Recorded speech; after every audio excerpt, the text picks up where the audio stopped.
Perkenalkan, nama saya Robi Kurniawan, NIM 260 2011 912 2002. Saya dari Fakultas Perikanan dan Ilmu Kelautan Universitas Diponegoro, program studi S1 Aquaculture. Nah, jadi kali ini saya akan melakukan praktikum, yaitu mata kuliah Manajemen Kualitas Air. Nah, silahkan menyimak video dari saya. Nah, jadi kali ini saya mau mengambil uji sampel untuk saya teliti nanti. Saya mengambil di tempat kamar mandi saya.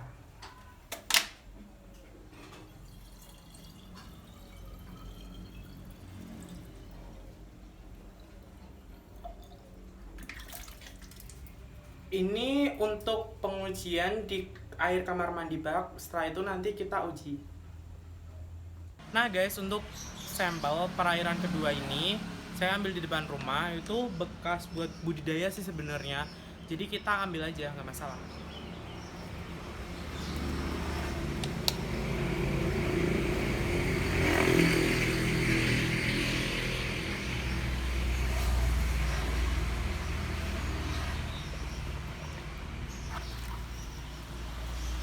Ini adalah sampel kedua untuk yang saya uji nanti.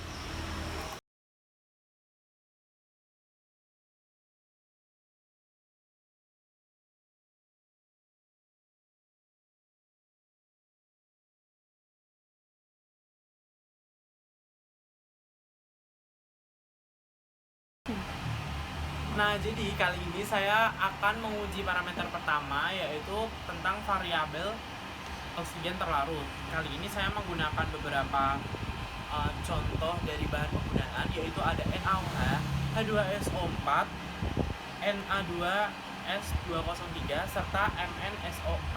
Jadi kali ini yang pertama saya mencampurkan beberapa bahan ke dalam botol uji ini.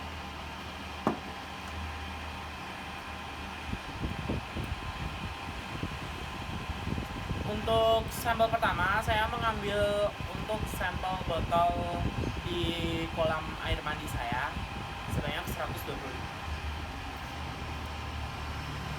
Karena saya nggak ada tempat pengukuran, jadi saya kira-kira aja ya. Nah, setelah itu, setelah ditambahkan, saya menambahkan MnSO4 ini ke dalam botol uji ini sebanyak 1 ml.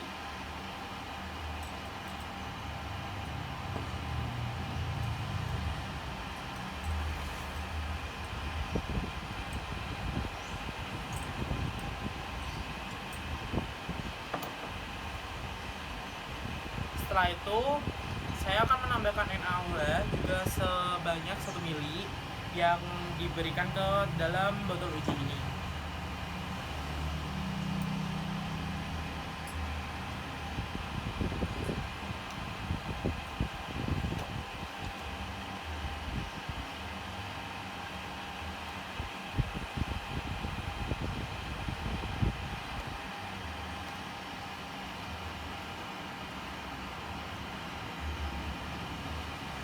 Setelah botol tercampur rata, kita mengkocoknya hingga menjadi satu. Setelah tercampur rata dan menjadi satu, biarkan hingga mengendap karena ini hanya sebuah sampel biasa, kita menunggu mengendapnya hanya beberapa detik saja ya teman-teman. Nah setelah itu menambahkan 1 mili H2SO4 pekat ke dalam botol uji ini dan mengocoknya sampai larutan berwarna kuning.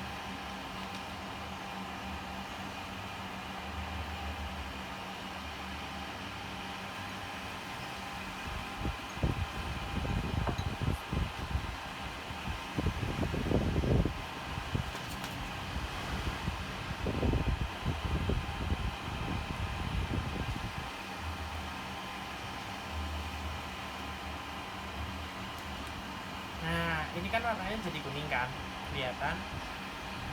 Jadi ini sudah mulai bereaksi.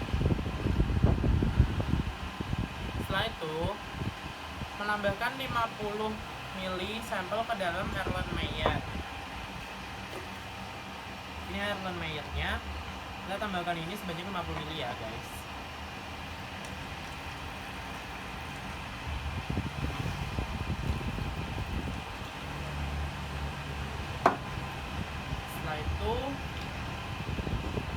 Melakukan titrasi dengan 0,25 N Na2S203 hingga larutan berwarna kuning muda. Berarti kita menambahkan ini hingga larutan berwarna kuning muda.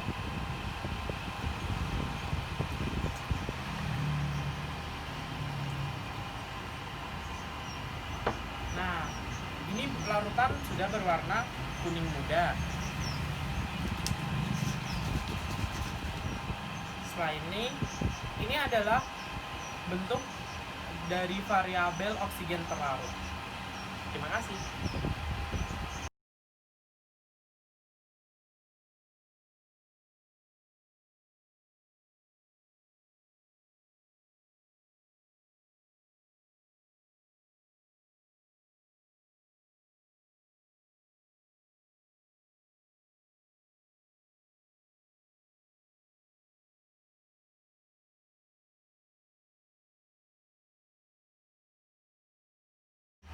Nah, jadi untuk variabel kedua, kali ini saya akan meneliti tentang variabel karbon dioksida.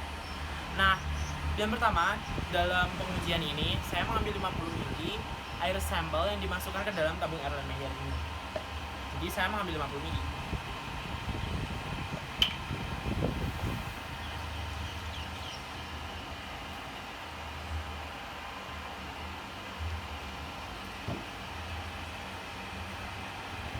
Setelah 50 mili saya masukkan, maka menambahkan 2 tetes indikator PP. Apabila setelah penambahan indikator PP warna larutannya akan menjadi merah muda, maka karbon dioksidanya tidak terdefinisi. Jadi kalau seumpamanya berubah menjadi merah muda, maka karbon dioksida ini tidak terdefinisi.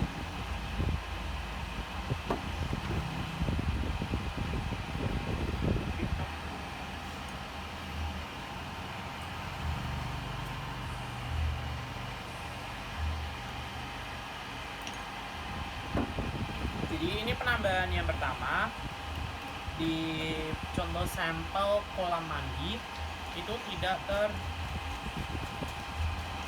terdefinisi. Untuk tabung Erlenmeyer yang kedua, ini saya mengambil dari kolam uji sebanyak 50 mili juga.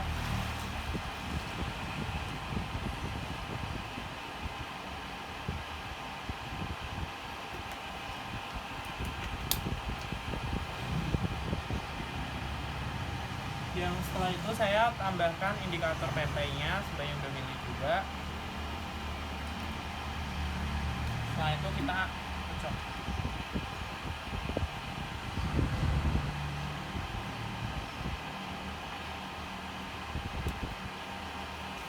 Jika warnanya berubah menjadi pink muda seperti ini, maka karbon dioksidanya tidak teridentifikasi atau tidak terdefinisi. Untuk penambahannya seperti ini untuk kolam uji. Terus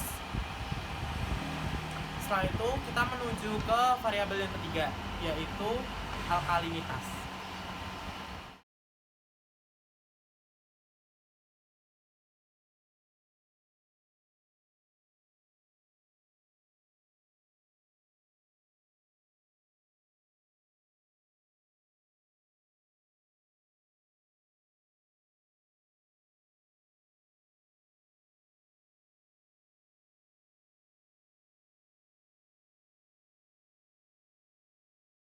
Jadi untuk variabel yang ketiga itu ada variabel untuk alkalinitas, yaitu yang pertama seperti biasa, yaitu menambahkan 50 ml sampel air untuk dimasukkan ke dalam tabung Erlenmeyer.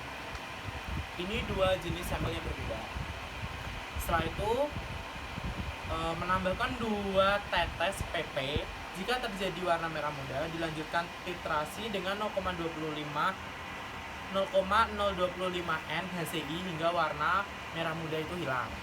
Jadi kita tambahkan PP-nya terlebih dahulu sebanyak 2 tetes.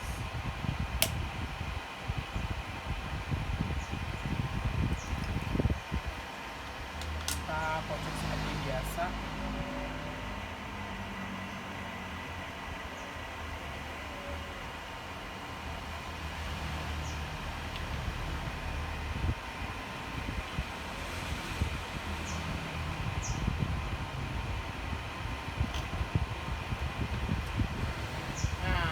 Ini tadi warna pink, tapi terus ini perlahan memudar. Setelah itu kita menambahkan perwarna HCI hingga warna itu hilang sebanyak yang telah disimulkan saja hingga warnanya hilang.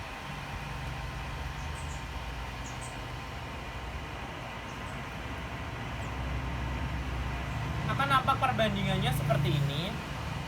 Yang untuk Erlenmeyer di bagian sebelah sini, ini warnanya akan seperti rada-rada kepingan karena diambil dari kolam di bak mandi saya. Yang sebelah sini dia akan masih jernih seperti ini dan ini. Setelah itu, apabila tidak terjadi warna merah muda, tambahkan 1-2 tetes indikator MO.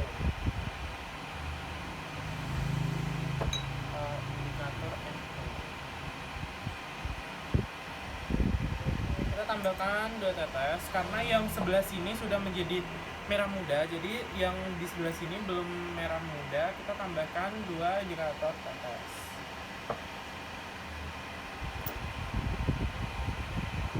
Setelah itu kita menunggu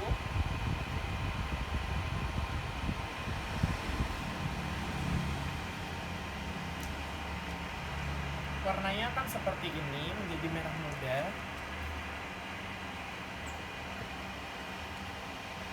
Dilanjutkan dengan titrasi dengan 0,25 N HCI hingga warna merah muda ini hilang. Jadi ini penambahan 0,25 HCI.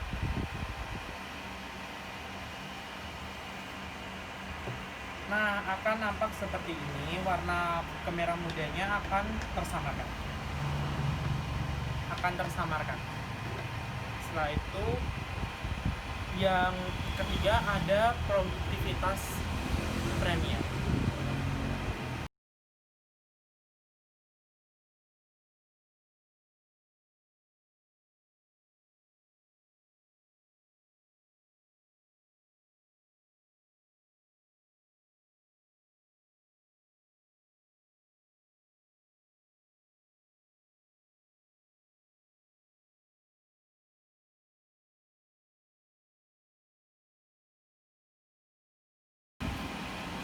Nah, untuk variabel yang ketiga ada produktivitas premier. Jadi produktivitas premier ini saya menggunakan 2 botol yang berbeda. Di antara itu ada botol terang dan botol gelap.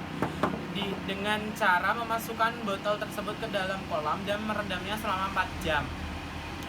Jadi setelah 4 jam lalu ukur oksigen terlarutnya. Perhitungan PP dilakukan berdasarkan perbedaan kelarutan oksigen di botol gelap dan di botol terang dengan rumus yang ada di modul yang bisa diterapkan. Setelah itu kita dapat mengamatinya. Terima kasih.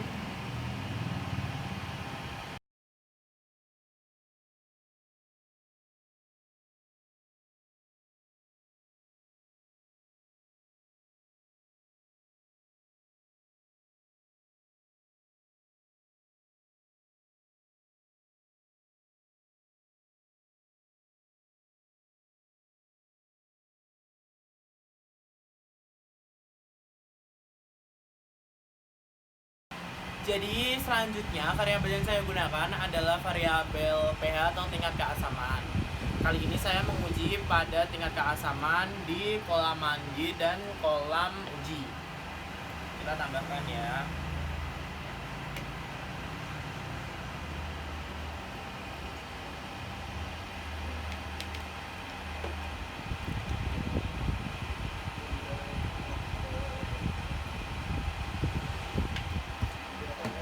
Setelah sampel dimasukkan ke dalam botol uji, setelah itu kita uji menggunakan pH paper. Seperti ini. Kita uji ya dengan memasukkan.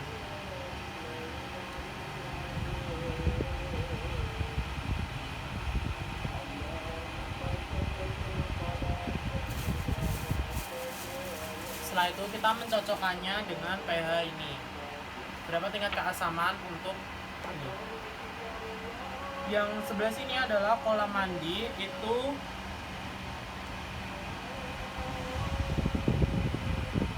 sebanyak 7. Ini sebanyak 7. Jadi tingkat keasamannya tidak bagus untuk budidaya. Terus yang kedua ada kolam uji, yaitu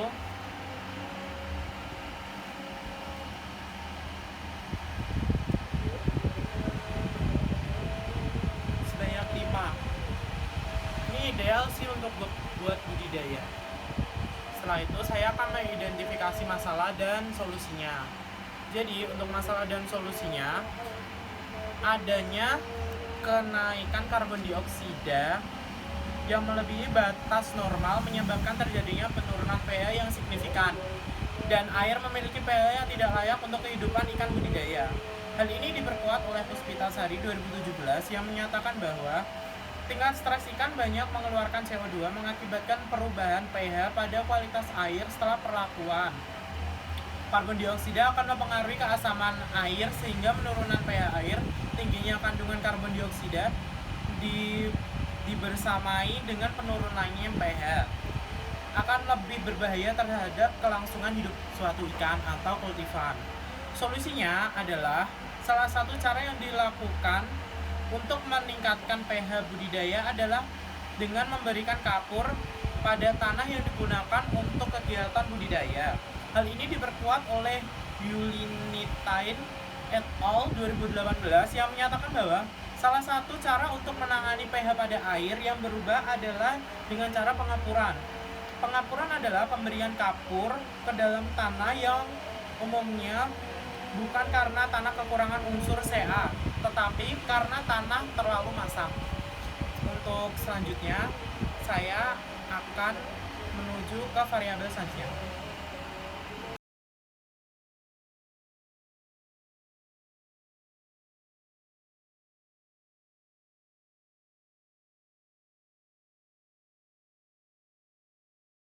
Jadi variabel selanjutnya yang saya uji adalah suhu.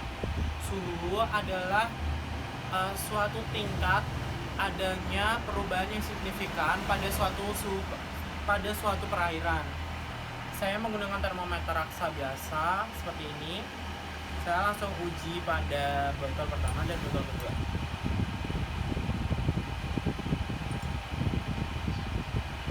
Di botol pertama menunjukkan 38.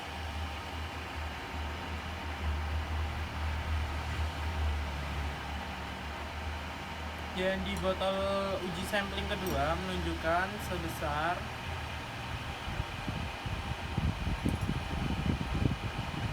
35.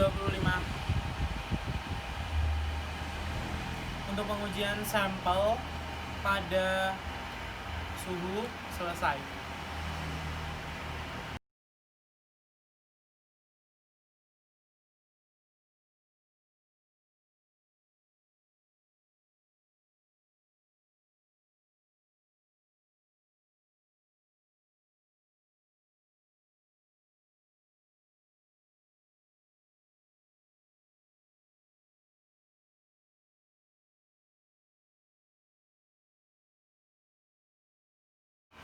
Yang terakhir, kali ini ada variabel tentang amonia. Di amonia ini saya menguji dari dua variabel yang berbeda.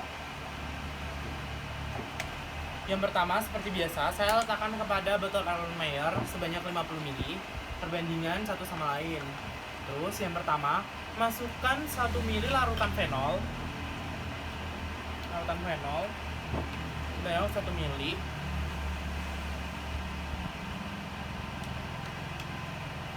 Kemudian larutan ini dihomogenkan.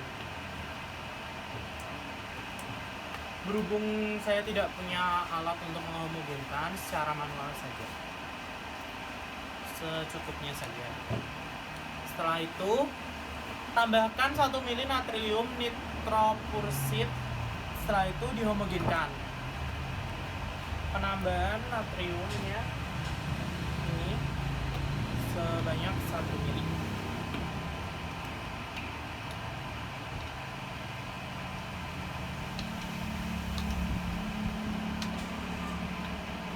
Setelah sudah, tutup Erlenmeyer menggunakan plastik atau parafin film. Jadi kali ini saya menggunakan plastik.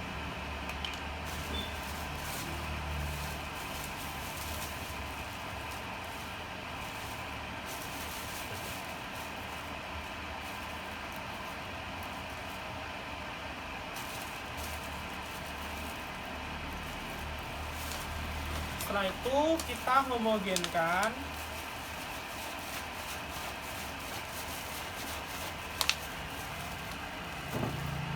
Biarkan selama 1 jam untuk pembentukan warna. Maka warna akan terbentuk. Setelah itu masukkan ke dalam kuvet atau spektrofotometer. Berhubungan saya tidak punya kuvet, maka kali ini hanya saya akan menunjukkan fotonya. Kuvet adalah merupakan suatu alat yang digunakan sebagai tempat atau contoh cuplikan yang akan dianalisis spektrofotometer.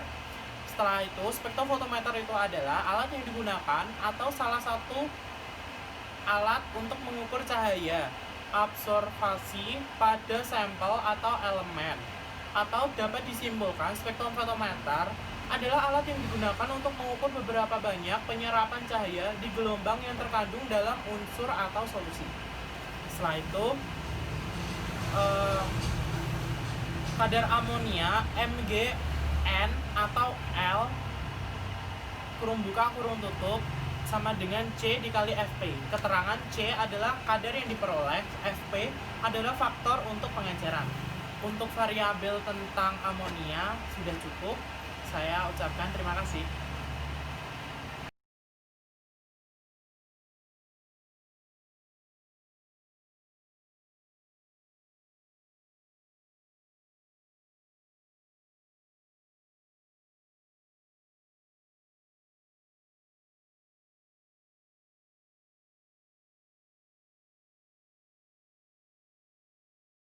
Kesimpulan yang dapat ditarik dari praktikum yang saya lakukan adalah terlebihnya untuk variabel pH atau tingkat keasaman, yaitu permasalahan yang timbul adalah adanya kenaikan karbon dioksida yang melebihi batas normal yang menyebabkan terjadinya penurunan pH yang signifikan dan air pada pH tidak layak untuk kehidupan pada budidaya.